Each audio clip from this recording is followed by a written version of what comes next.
আছে সাথী, ওই ছেলেটার ফোন করলো না কেন? কোন ছেলেটা? আরে সেদিন টোটোতে বসে ফ্ল্যাট করছিল না, ওই ছেলেটা। ও, ওই ছেলেটা আপনাকে ফোন করেনি?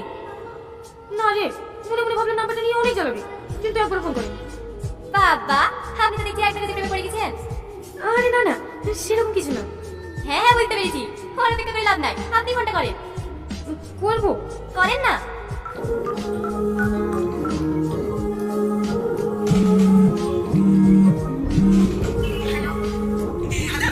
কি ব্যাপার, নাম্বার নিলে ওই ফোন করলে না তো? ফোন করবো কিভাবে? তুমি তো আমাকে পছন্দ করো না, তার জন্য তো সেদিন কোনো উত্তর না দিয়ে চলে গেলাম। তুমি সত্যি একটা কথা, প্রথম দেখাতেই কোনো মেয়ে হ্যাঁ বলে?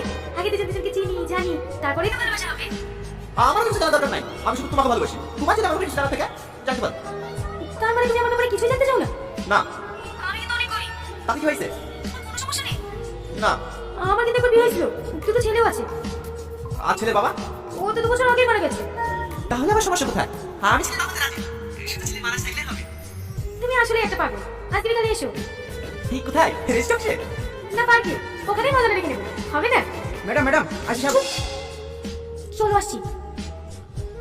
হ্যালো, মা ডাকছে, থালা বাসন সব পড়ে আছে, মাজতে হবে তো? তোমাকে পরে বলতেছি, হবে? ঠিক আছে।